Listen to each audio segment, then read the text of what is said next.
Muy bien, muchachos. Entonces, ahora, entonces viendo esa sintaxis que acabamos de poner allí, el lenguaje de programación que vamos a extender es el lenguaje que teníamos con referencias, es decir, el lenguaje que teníamos con asignación, ¿sí?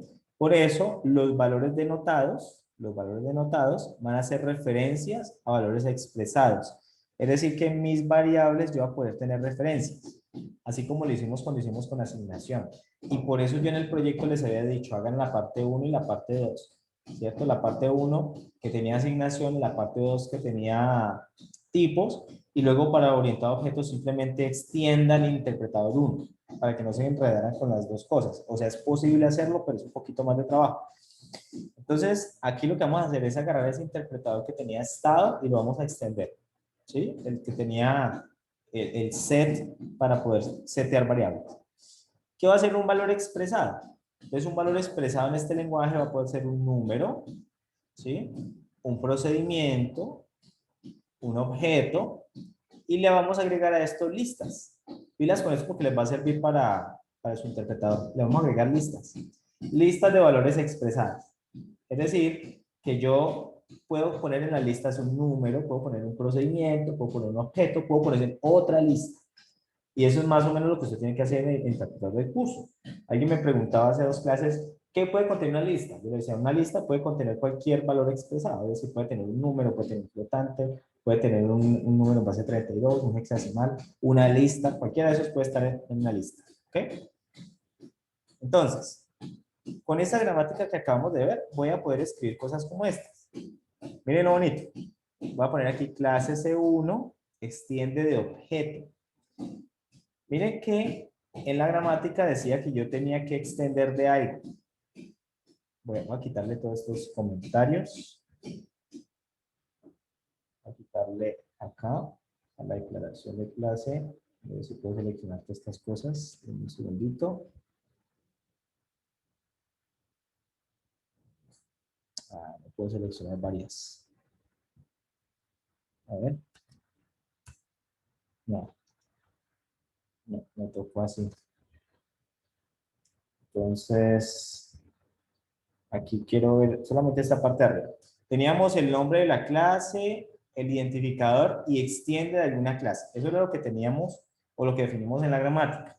Pero ¿qué pasa si yo quiero crear una clase que no extienda nada? Entonces tenemos que permitir que nuestra gramática o que nuestra semántica, porque es lo que vamos a ver ahorita, la semántica, el significado de las cosas, vamos a extender de object a aquellas clases que no heredan, por así decirlo, de una clase que yo haya creado anteriormente.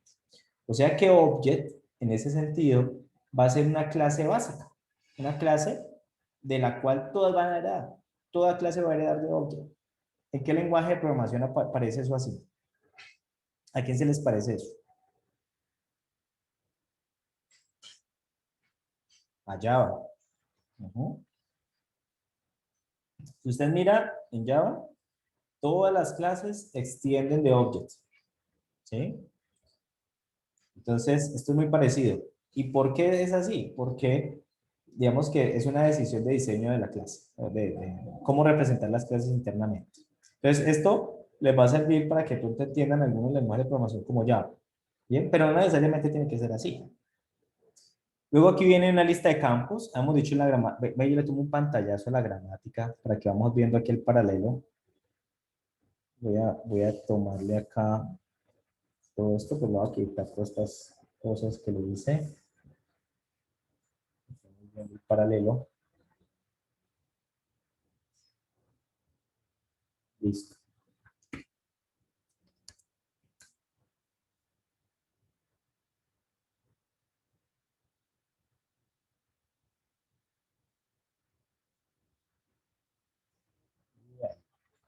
Súper. Vamos aquí un costadito.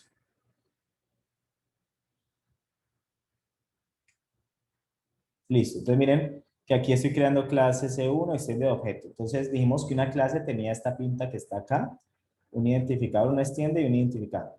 Luego viene una lista de campos.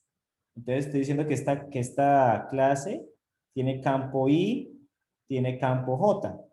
¿Sí? Puedo tener los que yo quiera, una lista de campos. O puede que no tenga ninguno. ¿Sí?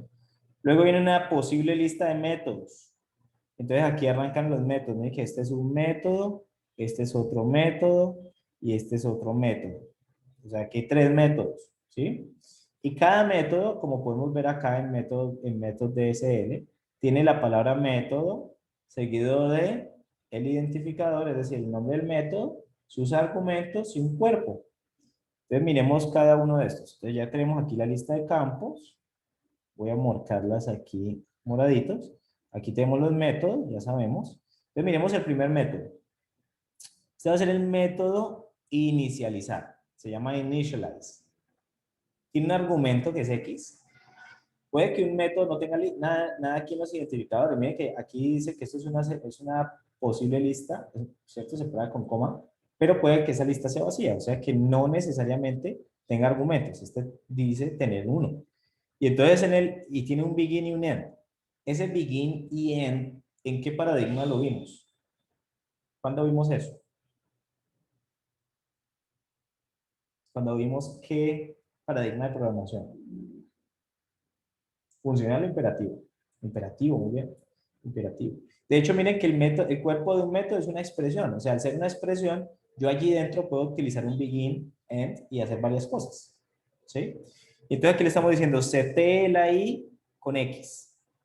CT la J con 0 menos X. O sea, ¿qué significa 0 menos X?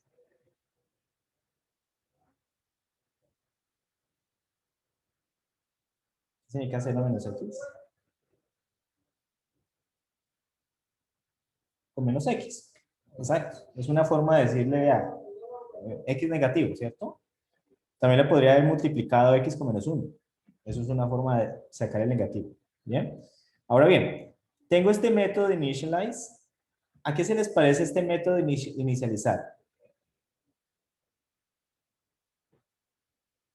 ¿A un qué?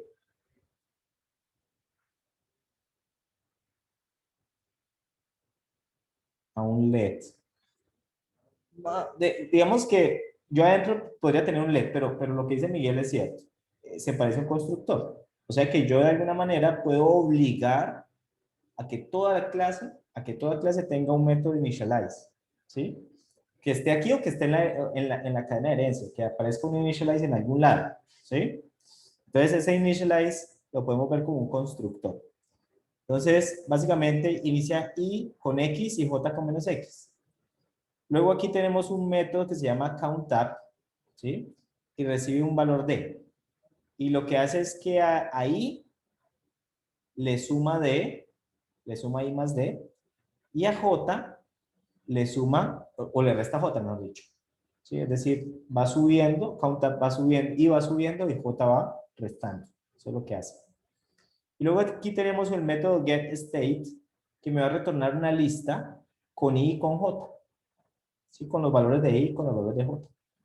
Entonces tenemos una clasecita con 2 campos, 3 métodos, que lo que hace es simplemente es irle sumando o restando a unos campos. Muy bien. Pues mire, este es el ejemplo 1. Voy a cerrar aquí. Yo creo que ya nos quedó suficientemente claro de cómo es la estructura, ¿cierto? Entonces, pero no lo cerremos, démoslo por acá en un costadito. Entonces dice acá, el código anterior declara una clase C1 que hereda de object, que eso es lo que ya hemos explicado. Cada objeto de la clase C1 contendrá 2 campos llamados I y J y 3 métodos llamados initialize, countUp y getState. Es decir, cada vez que yo instancie esta clase, cada objeto que yo cree de esta clase va a tener 2 campos y va a poder acceder a estos métodos. ¿Ok? Los nombres de los métodos corresponden a los tipos de mensajes a los que las instancias de C1 pueden responder. Recordemos que en este paradigma de programación orientada a objetos, anteriormente, en sus inicios, se hablaba de enviar pasos, o enviar mensajes o paso de mensajes a objetos. Es cuando usted vea de pronto una literatura y hable de paso de mensajes, estamos hablando de invocación. ¿Listo? En el transcurso de la historia de estos paradigmas, la cosa fue cambiando invocación, pero también se habla de paso de mensajes. ¿Ok?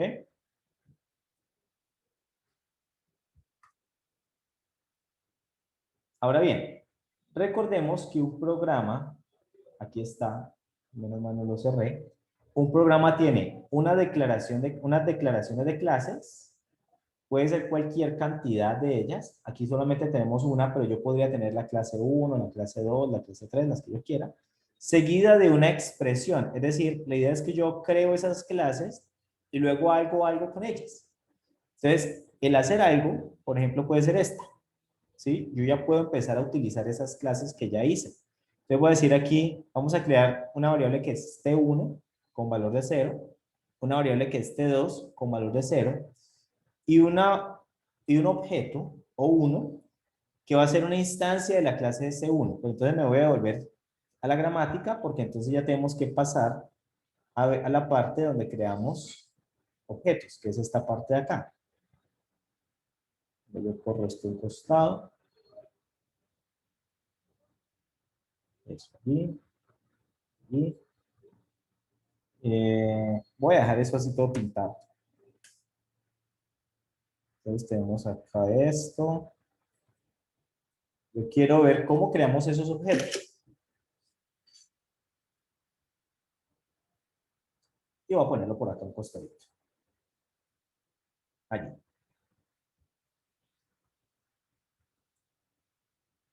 Listo. Entonces, recordemos que un programa está compuesto de unas declaraciones de clases, ¿sí? O una declaración de clase. Aquí hay una cerradura de clean, o sea, pueden ser muchas, seguidas de una expresión. Entonces, en este ejemplo que estamos viendo, hay una clase creada, que es la que teníamos por algún lado, no sé ya qué se me hizo. Ah, la vimos ahorita, no le tomé fotico. Entonces ya tenemos las clases creadas y ahorita es crear las expresiones para utilizar esas clases. Entonces aquí estamos creando una variable T1, una variable T2 y aquí estamos creando un objeto.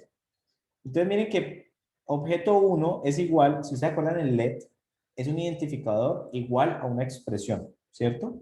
Y entonces, si ustedes se fijan acá, crear un objeto es una expresión, ¿sí? Entonces yo puedo decir new, luego el nombre de la clase, C1, que esta es la clase que estamos creando arriba, y luego, ¿cuántos argumentos necesito para crear el método initialize? ¿Cierto? Digamos que los argumentos. Entonces, la idea es que aquí vamos a crear el objeto 1 con, eh, con i igual a 3 y j igual a 3. Recordemos que hace el initialize acá. Recordemos que este método inicia i con x y j con menos x. O sea que ese objeto internamente, o 1, tiene una x, tiene una i, perdón, con 3 y una j con menos 3. ¿Sí? Al crear esa parte. Luego viene aquí un in del let y tenemos un begin end por acá. Y lo que estamos haciendo es esto. Vamos a setear T1 con lo que retorna este señor. ¿Sí? Entonces, send O1 get state. Miremos qué hace get state. Get state lo que hace es que retorna una lista con i y con j. ¿Sí? O sea que, ¿qué valdría T1, muchachos? ¿Quién me dice qué valdría T1? ¿Mm? ¿Qué valdría T1?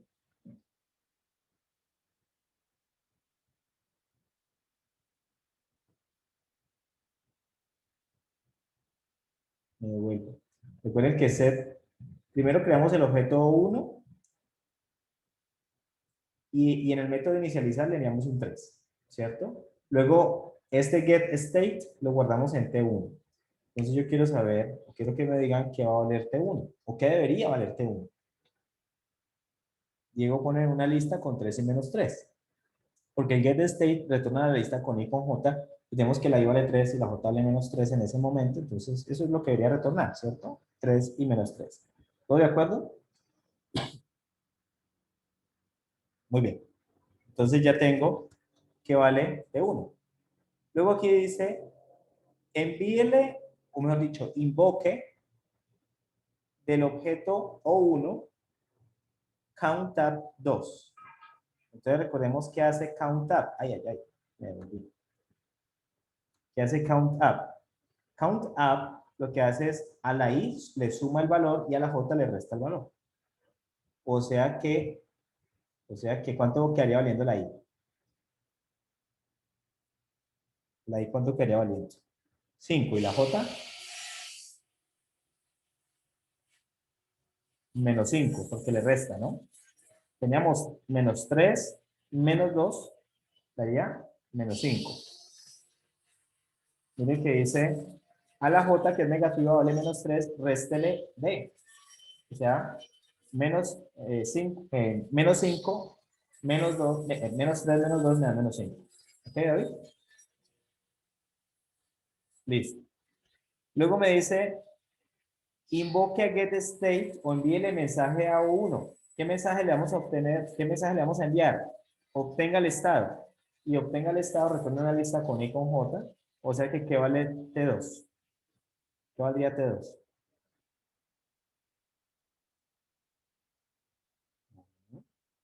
5 y menos 5.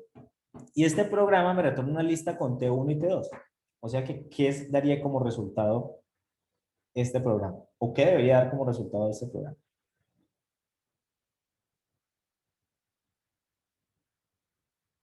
Una lista con 13 menos 3, el primer elemento y el segundo elemento, 5 menos 5, ¿cierto? Lo único que a Juan Camilo le agregaría los paréntesis al inicio y al final y ya está. Entonces, eso es lo que debería significar este programa. Entonces, acá está la explicación. Voy a hacer esto sin guardar. Acá está la explicación. Entonces, en la expresión anterior se crean dos variables, T1 y T2, y un objeto de la clase ya definida O1. Cuando un objeto es creado por medio de un new, su método initialize es invocado, o sea que por defecto tenemos que garantizar que se invoque ese señor initialize. En este caso, initialize igual a i a 3 y a j menos 3. Luego, en el cuerpo del LED, el método getState de O1 es invocado retornando la lista 3 y menos 3. Esa es la primera parte. Después, el método countUp del método de O1, del objeto O1, es invocado y cambia los estados a 5 y menos 5. Y luego, pues, se obtiene el estado con una lista de 5 menos 5. Finalmente, al retornar esta lista con T1 y T2, lo que se obtiene es esta lista con 3 menos 3, 5 menos 5. Y eso es lo que se retorna en ese programa. Muy bien. No sé si hay preguntas hasta allí. Estamos viendo el significado. Todavía no hemos visto cómo se va a implementar esta cosa. Simplemente el significado. No sé si hay preguntas.